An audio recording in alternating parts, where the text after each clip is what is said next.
சாபத்திலிருந்து விடுதலை பெறுவது எப்படி? இது ரொம்ப முக்கியமான ஒரு காரியம். நல்ல கவனிங்க. சின்ன பிள்ளைகள் கூட அறிந்து கொள்ளணும், பெரியவங்க அறிந்து கொள்ளணும். சாபம் என்று ஒன்று இருக்குதா? சிலர் அதை நம்ப மாட்டார்கள். நீங்கள் நம்பினாலும் நம்பாட்டாலும் சாபம்னு ஒன்று இருக்குது, அவ்வளோதான். சிலர் நான் நம்ப மாட்டேன், நீங்கள் நம்பாதனால இது இல்லாமல் போகிறதில்லை. கடவுளை நம்ப மாட்டேன், நீங்கள் நம்பலைன்றக்க கடவுள் இல்லாமல் போயிடுவாரா? பிசாசெல்லாம் நம்ப மாட்டேன், நீங்கள் நம்பாதனால பிசாசுன்னு ஒன்று இல்லாமல் இருக்குதா? இருக்குது, கிரியை செய்கிறது. அதனால் நீங்கள் நம்புறீங்களே இல்லையோ, இதான் உண்மை. உலகத்தில் இந்த கிரியைகள் இருக்கிறது என்பதை நம்ம விளங்கி கொள்ள வேண்டும். ஆனால் நிறைய பேர் அதை நம்புகிறது மாத்திரல்ல, அதில் பாதிக்கப்பட்ட நிறைய மக்களை என் ஊழிய பாதையிலே நான் சந்தித்திருக்கிறேன். இந்த 44 வருட என் ஊழிய பாதையில் ஆயிரக்கணக்கான இப்படி பாதிக்கப்பட்ட மக்களை இந்தியாவில் மாத்திரம் அல்ல, நான் போன தேசங்களில் எல்லாமே இந்த மாதிரி சாபத்தில் பாதிக்கப்பட்டு கஷ்டப்படுகிற ஏராளமான மக்களை, குடும்பங்களை நான் சந்தித்திருக்கிறேன். அதனால் இந்த சாபத்திலிருந்து ஒரு விடுதலை பெற்று ஆசீர்வாதத்தை பெற்றுக்கொள்ள வேண்டும். ஆண்டவர் ஒரு வாக்கு கொடுத்திருக்கிறார். உபாகமம் 23 அதிகாரம் 5 வசனம். உபாகமம் 23:5 வாசிக்கும் போது, உன் தேவனாகிய கர்த்தர் உன்னிடத்தில் அன்பு கூர்ந்து சாபத்தை ஆசீர்வாதமாய் மாற்றினார். ஆண்டவர் நம்மேல அன்பு வைத்திருக்கிறதுனால நம்மேல, நம்முடைய குடும்பத்தின் மேல் இருக்கிற சாபத்தை அவர் ஆசீர்வாதமாய் மாற்ற விரும்புகிறார். இதுதான் வாக்கு தத்துவம். நீங்கள் இப்போ கலங்குறீங்கள, என்ன சாபம் தெரியலையே, என் குடும்பம் இப்படி கஷ்டப்படுகிறது, என்ன சாபம்னு தெரியலையே, ஒரே வியாதியாக இருக்குது, என்ன சாபம்னு தெரியலையே, எதை எடுத்தாலும் தடைகள், நஷ்டம், நிந்தை, அவமானம், இப்படி தானே கஷ்டப்படுகிறேன் அப்படின்னு கலங்குறீங்களா? வேதத்தில் ஆண்டவர் ஒரு வாக்கு கொடுத்திருக்கிறார். உங்களுடைய சாபம் ஆசீர்வாதமாய் மாறும். ஆண்டவர் உங்கள் மேல் அன்பு கூர்ந்து, ஆண்டவர் உங்களுடைய சாபத்தை ஆசீர்வாதமாய் மாற்றுவேன் என்று வாக்கு கொடுத்திருக்கிறார். அப்போ அந்த சாபத்திலிருந்து விடுதலை பெற்று அந்த சாபம் ஆசீர்வாதமாய் மாறுகிற ஆசீர்வாதத்தை நீங்கள் பெற்றுக்கொள்ளணும். அதுக்கு தான் ஆண்டவர் இதை குறித்து பேச சொல்லி இருக்கிறார். இந்த சாபத்தை குறித்து பைபிளில் என்ன சொல்லப்பட்டு இருக்கிறது, எதனால் இந்த சாபம் வருகிறது, எதனால் இந்த பாதிப்புகள் வருகிறது, யார் யாருக்கு வருகிறது என்பதெல்லாம் பார்க்க ஆரம்பித்த போது பல ஆச்சரியமான காரியங்களை நான் உணர்ந்து கொள்ள முடிந்தது. முக்கியமாக வேத புஸ்தகத்தில் உபாகமம் 28 அதிகாரம் எடுங்க. முதல் 14 வசனங்களை நீங்கள் வாசித்தீங்கன்னா, ஆண்டவர் அவரை விசுவாசிக்கிற அவருடைய பிள்ளைகளுக்கு கொடுக்கிற ஆசீர்வாதங்கள் எல்லாம் எழுதப்பட்டிருக்கிறது. ஒரு முழுமையான ஆசீர்வாதம். நீ வருகையிலும் ஆசீர்வதிக்கப்பட்டிருப்பாய், போகையிலும் ஆசீர்வதிக்கப்பட்டிருப்பாய். உன் வீட்டில் இருக்கிற மாப்பு செய்கிற தொட்டி கூட ஆசீர்வதிக்கப்பட்டிருக்கும். அதாவது உன் கிச்சன் அங்கே குறைவு இருக்காது, அப்பத்துக்கு தாழ்ச்சி இருக்காது, உணவு பஞ்சம் இருக்காது, முழுமையான ஆசீர்வாதம். நீ கையிட்டு செய்கிற எல்லாவற்றிலும் நான் ஆசீர்வாதத்தை கட்டையிடோட நிலத்தில், மிருக ஜீவன்களில், கற்பத்தின் ஆசீர்வாதம், அப்புறம் நீ கையிட்டு செய்கிற எல்லாவற்றிலும் எல்லா சகலவிதமான ஆசீர்வாதம், ஒரு பரிபூரண ஆசீர்வாதம். நீ வாலாகாமல் தலையாவாய், கீழாகாமல் மேலாவாய். நீ கடன் வாங்குகிறவனாக இருக்க மாட்ட, கடன் கொடுக்கிறவனாக இருப்பாய். எல்லா ஆசீர்வாதம் அதில் ஆண்டவர் சொல்ல. ஒரு மனிதனுக்கு, தேவனுடைய பிள்ளைகளுக்கு ஆண்டவர் வைத்திருக்கிற ஒரு அருமையான வாக்குத்தத்த ஆசீர்வாதம். அதில் முழுமையாக ஆண்டவர் சொல்கிறார். முதல் 14 வசனங்களில் ஆசீர்வாதத்தை ஆண்டவர் சொல்லுகிறதை பார்ப்போம். அடுத்து நீங்கள் 15ஆம் வசனத்திலிருந்து வாசித்தீங்கன்னு வைங்க, அதிகாரம் முழுவதும் 68ஆம் வசனம் வரைக்கும் சாபத்தை குறித்து எழுதியிருக்கிறாரு. சாபம், என்னென்ன சாபங்கள் இருக்கிறது, சாபத்தினால் விளைவுகள், பாதிப்புகள் என்ன எல்லாமே அதில் எழுதப்பட்டிருக்கிறது. நீங்கள் வாசித்து பார்த்தா ஆச்சரியமாக இன்றைக்கு நடக்கிற, நம்ம சந்திக்கிற நிறைய காரியங்கள் சாபத்தினால் உண்டாவதெல்லாம் இந்த பைபிளில் சொல்லப்பட்டு இருக்கிறதை நீங்கள் வாசிக்க முடியும். உபாகம் 28ஆம் அதிகாரம் 2ஆம் வசனம் ஆண்டவர் சொல்றார், நீ உன் தேவனாகிய கர்த்தரின் சத்தத்துக்கு செவி கொடுக்கும்போது இப்பொழுது சொல்லப்படும் ஆசீர்வாதங்கள் எல்லாம் உன்மேல் வந்து உனக்கு பலிக்கும். ஆண்டவர் நம்ம ஆசீர்வதிக்கத்தான் விரும்புகிறார். சகலவிதமான ஆசீர்வாதத்தை வாக்கு பண்ணி இருக்கிறார். நான் உன்னையும் உன் குடும்பத்தையும் நீ கைட்டு செய்கிற எல்லாவற்றையும் ஆசீர்வதிக்க விரும்புகிறேன். இது ஆசீர்வாதம். ஆனால் எப்போ கிடைக்கும்? நீ அவருடைய சத்தத்துக்கு செவி கொடுத்து அவருக்கு பயந்து நடக்கும்போது இந்த ஆசீர்வாதம் எல்லாம் வரும். அப்போ அடுத்தது சொல்றார், 15ஆம் வசனம் பாருங்க. ஆண்டவர் சொல்றார், இன்று நான் விதிக்கிற உன் தேவனாகிய கர்த்தருடைய எல்லா கற்பனைகளின்படியும் கட்டளைகளின்படியும் நடக்க கவனமாய் இருப்பதற்கு அவர் சத்தத்திற்கு நீ செவி கொடாதே போவாயாகில். ஆண்டவர் என்ன சொல்றாரு, நீ கவனிக்காம அவன் இஷ்டப்படி வாழ்ந்தன்னு வச்சுக்க, கர்த்தருடைய கட்டளையின்படி நடக்கலன்னு வைத்துக் கொள்ளுங்க. ஆண்டவர் சொல்றாரு, அவர் சத்தத்துக்கு செவி கொடுக்காதே போவாயாகில் இப்பொழுது சொல்லப்படும் சாபங்களெல்லாம் உன்மேல் வந்து உனக்கு பலிக்கும். பார்த்தீங்களா, ரெண்டுமே சொல்லப்படுகிறது. நம்ம ஒன்றை மட்டும்தான் பார்க்குறோம், ஆசீர்வாதம் ஆசீர்வாதம் ஆசீர்வாதம். எப்படி ஆசீர்வாதம் என்று ஒன்று இருக்கிறதோ சாபம் என்றும் ஒன்று இருக்கிறது என்பதை வேதம் தெளிவாய் சுட்டி காண்பிக்கிறது. கர்த்தரே சொல்லி வைத்திருக்கிறார். அதனால தேவனுடைய கட்டளைக்கு கீழ்ப்படிந்து அவருடைய வார்த்தையின்படி நடக்கும்போது ஆசீர்வாதம், ஆண்டவருடைய கற்பனைக்கு செவி கொடுக்காம இஷ்டப்படி நடக்கும்போது இந்த சாபமெல்லாம் உன்மேல் வந்து உனக்கு பலிக்கும் என்று ஆண்டவர் சொல்லி இருக்கிறதை பார்க்கிறோம். அப்போ ஆசீர்வாதம் சாபம் ரெண்டையுமே வேதம் சொல்லுகிறது.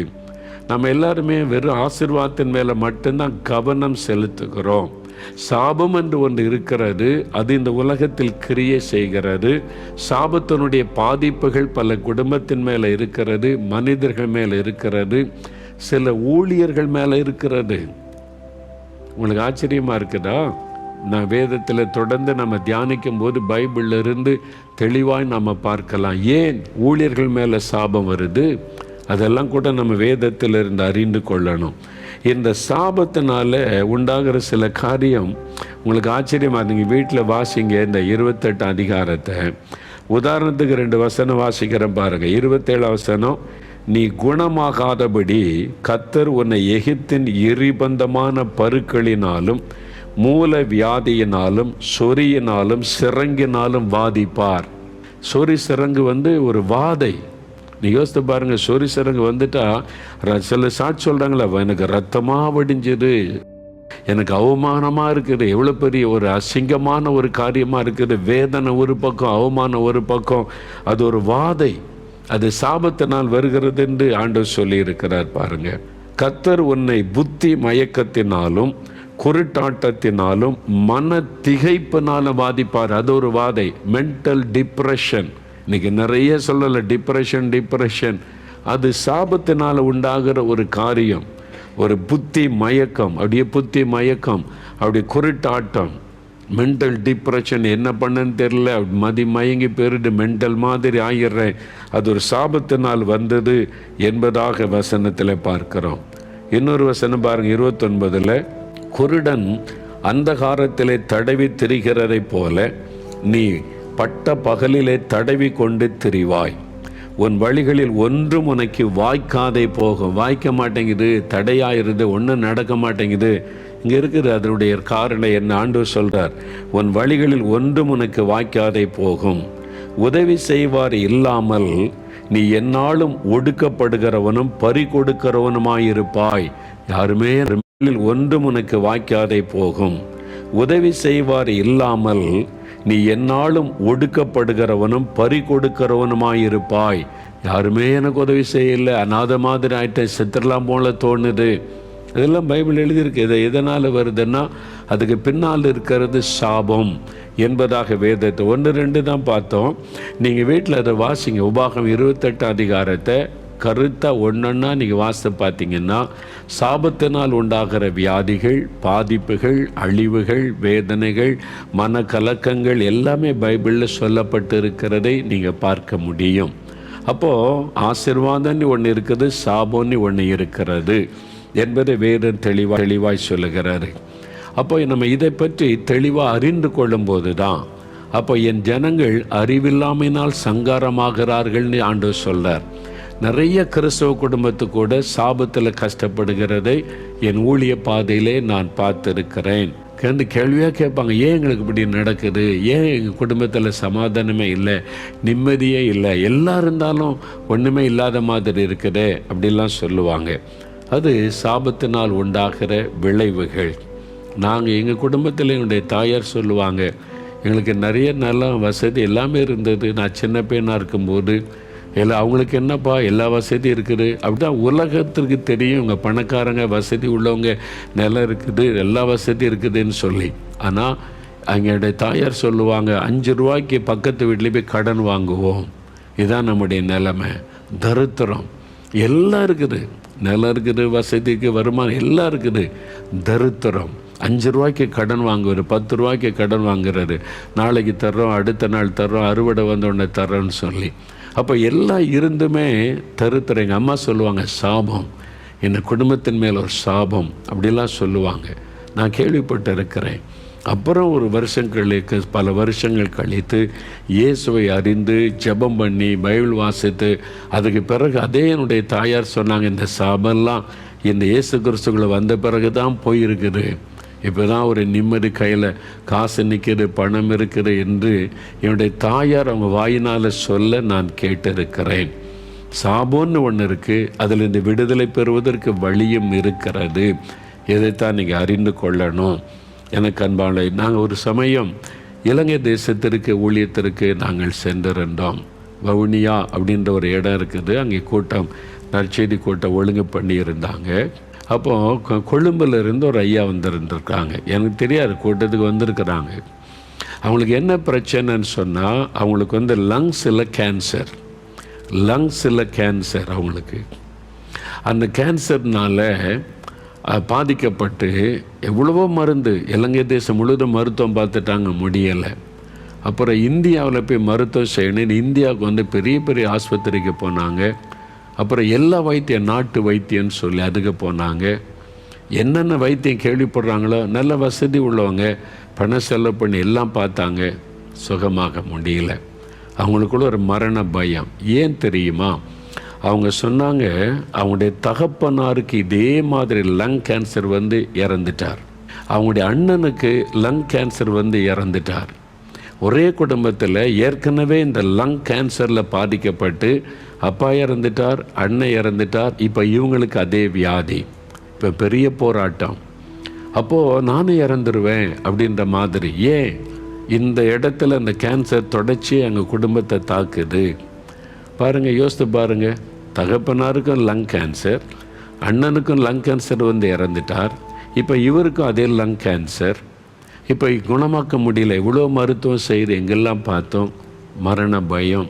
இயேசு அறியாதவங்க தான். அப்போ யாரும் இயேசுவை பற்றி சொல்லி இப்படி ஒரு கூட்டம் நடக்குது, இயேசு உடைக்கிறார்னு ஒரு கூட்டம் நடத்துகிறாங்க.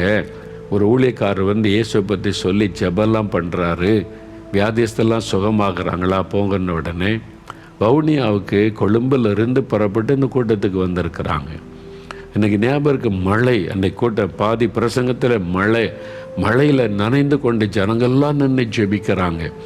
எனக்கு அதை பார்த்துட்டு நானும் போகலை, நனைந்து கொண்டே ஜெபெல்லாம் நடத்தின போது அந்த கூட்டத்தில் அந்த ஐயா நனைஞ்சுக்கிட்ட இயேசுவை நோய் கூப்பிட்டுருக்காங்க. இயேசுவே, இந்த வியாதி, நான் இது மாதிரி மரண பயத்தோடு வந்திருக்கிறேன், நான் இது மாதிரி இயேசுவை பற்றி கேள்விப்படுறேன், நீங்கள் சுகம் கொடுப்பீங்களாமே, இயேசுவே நீ மழையில் நின்று அவர் அழுது ஜெபிக்கிறார். அப்போ பாருங்கள், ஆண்டவர் ஒரு பெயரை சொல்லுகிறார். அவர் பெயரையும் சொல்லி கேன்சர் வியாதியில் கஷ்டப்படுறீங்க, இயேசு சுகமாக்குகிறார்னு சொல்கிறார். எப்படி நான் கேட்டால், அவர் கண்ணீரோடு அழுது ஜெபிக்கிறாரே, இயேசுவை தேடி அவ்வளோ தூரம் விசுவாசத்தோடு வந்திருக்கிறாரே. ஆண்டவர் சொல்லி ஜெபிச்சு கட்டி மறைந்து விட்டார். ஹீல்டு. ஆண்டவர் அற்புதமான விடுதலை. மரண கட்டை உடைச்சி எரிஞ்சிட்டார். அவங்களை தொடர்ந்து ஒரு மரண கட்டு அந்த குடும்பத்தில் ஆண்டவர் சுகமாக்கிட்டார். பெரிய சந்தோஷமாக ஆண்டவர் எனக்கு சுகம் கொடுத்துட்டார், இயேசு விடுதலை கொடுத்துட்டார்.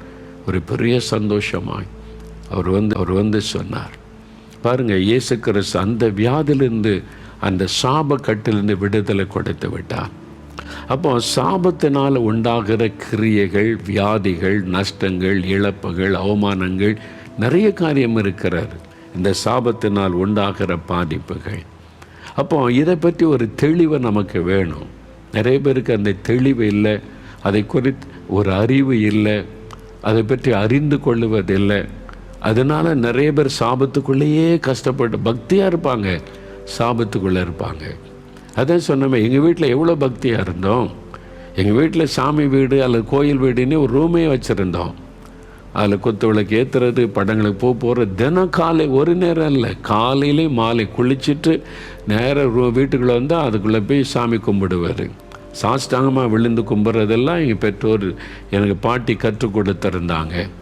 தினசரி அந்த பூர்லாம் போட்டு பக்தியாக சாமி கும்பிடுவது, பக்தியெல்லாம் இருந்துச்சு. அதுக்கெல்லாம் செலவு பண்ணி பக்தியாக. ஆனால் சாபம் வீட்டுக்குள்ளே இருந்தது.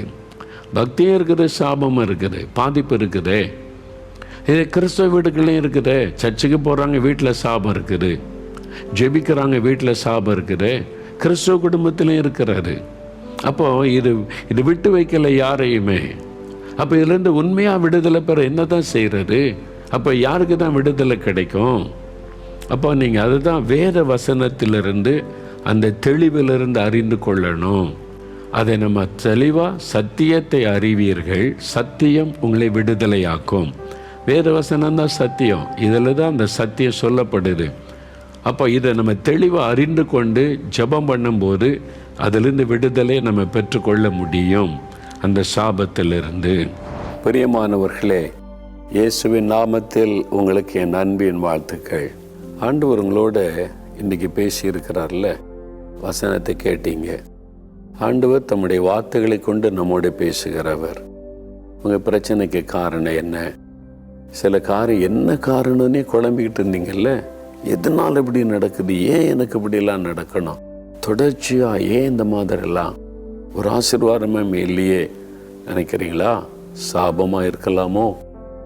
வசனம் சாபத்தை குறித்து பேசுகிறது. இயேசு சிலுவையிலே நம்முடைய சாபத்தை கூட சுமந்தார் என்று வேதத்தில் வாசித்தோம்ல. அப்போ நம்முடைய சாபத்தை அவர் சுமந்தார்னு என்ன அர்த்தம்? சாபம் என்கிற ஒரு காரியம் மனுக்குலத்துக்கு பாதிப்பை உண்டாக்குகிறது. அப்போ ஏதோ ஒரு காரியம் சாபமாய் தொடர்ந்து வந்திருக்கலாம் உங்கள் வாழ்க்கையில். சிலருக்கு ஜெனரேஷன் கர்ட்ஸ், பரம்பரையாய் தொடர்ந்து வருகிற சாபம். அந்த சாபம் வந்துட்டால் சிலருக்கு பரம்பரைய வியாதி தொடரும், வறுமைகள் தொடரும், நஷ்டங்கள் தொடரும், இழப்புகள் தொடரும், அவமானங்கள் தொடரும், அப்படியே பாதிப்புகள் 3ஆம் 4ஆம் தலைமுறை வரைக்கும் கூட தொடரும். அது மாதிரி சாபத்தினால் உண்டான பாதிப்புகள் இருக்கலாம். எல்லாத்தையும் இயேசு சிலுவையில் சுமந்துட்டார். இனி நீங்கள் சாபத்துக்குள்ளே இருக்குன்னு அவசியமே கிடையாது. நீங்கள் விடுதலை பெற என்ன செய்யணும்? இயேசு என் சாபத்தெல்லாம் சுமந்துட்டா நீ விசுவாசிக்கணும். 2வது, இயேசுவே என் சாபத்தை சுமந்ததற்காக ஸ்தோத்திரம்னு சொல்லி உங்களுடைய இரத்தத்தின் வல்லமினால் அந்த சாபக்கட்டை அழிச்சு போடுங்க, அதை எடுத்து போடுங்கன்னு நீங்கள் ஜெபிக்கணும். விசுவாசத்தோடு ஜெபிச்சுட்டா ஆண்டவர் இந்த அற்புதத்தை செய்தருவார். ஒருவேளை சில சாபத்துக்கான காரணம் தெரிஞ்சுன்னா மனம் திரும்பி அந்த பாவத்தை விட்டு விட வேண்டும். அப்படி ஒப்பு கொடுத்து ஜெபிக்கணும். இப்போ ஜெபிக்கலாமா? உங்கள் வாழ்க்கையில் சாப கிரியைகள் இருக்கிறதா? நெஞ்சில் கை வைத்து கொள்ளுங்க, இருதயத்தில் கை வைத்து கொண்டு, ஆண்டவரே என் குடும்பத்தின் மேலே இருக்கிற சாபம், என் மேலே இருக்கிற சாபம், என் பிள்ளைகளை தொடர்கிற சாபம், இந்த கிரியைகள் எல்லாம் அழிக்கப்படணும். நாங்கள் இன்றைக்கு ஜெபிக்கிறோன்னு சொல்லி என் கூட சேர்ந்து ஜெபிக்கணும். சரியா? அப்படியே கண்களை மூடுங்க, இருதயத்தில் கை வைத்து கொள்ளுங்க. தகப்பனே, இந்த மகனுக்காக மகளுக்காக ஜெபிக்கிறேன், இந்த குடும்பத்துக்காக ஜெபிக்கிறப்பா. சாபத்தினால பாதிக்கப்பட்டு ஒரு நிம்மதியும் இல்லை, ஒரு ஆசீர்வாதம் இல்லை என்று கலங்கி கலங்கி கலங்கி உந்த பிள்ளைகள் வேதனையோடு இருக்கிறதை நீர் பார்க்கிறீர். நீர் சிலுவையில் சாபமானதை நினைத்து நான் ஜெபிக்கிறேன். இந்த பிள்ளைகளுக்கு சாபத்திலிருந்து விடுதலை கொடுக்க நீர் சாபத்திற்கு பரிகாரி ஆகிய சிலுவையிலே உம்மை பலியாய் கொடுத்தீர், அதை நினைத்தருளுவீராக. இப்பொழுது உம்முடைய இரத்தத்தின் வல்லமை இவர்களுக்குள் இறங்கட்டும். இயேசுவின் நாமத்தில் சாப கட்டுகள் அறுக்கப்பட்டு போகட்டும். அந்த சாபத்தில் கிரியை செய்கிற பொருளாதார ஆவியின் கிரியைகள் இயேசுவின் நாமத்தில் அழியட்டும். உம்முடைய இரத்தத்தை அவள் மேலே தெளித்து நான் ஜெபிக்கிறேன். எல்லா சாபங்களும் ஆசீர்வாதமாய் மாறட்டும். சாப கட்டுகள் அறுக்கப்படட்டும். சாபத்தின் வல்லமைகள் விலகி போகட்டும். இன்று முதல் உங்களை ஆசீர்வதிப்பேன் என்ற வார்த்தையின்படி இன்று முதல் ஆசீர்வாதம் இந்த பிள்ளைகளுக்கு அவருடைய குடும்பத்தில் உண்டாயிருக்கட்டும். சகல நோய்களும் சகல பாவ கிரியைகளும் சகல ஆண்டவரே இழப்புகளும் வேதனைகளும் நீங்கி போனதற்காய் நன்றி. இனி அவருடைய வாழ்க்கையில நன்மையும் ஆசீர்வாதமும் சுபிட்சமும் உண்டாயிருக்கட்டும். இயேசு கிறிஸ்துவின் நாமத்தில் ஜெபிக்கிறேன் பிதாவே. ஆமேன். ஆமென்.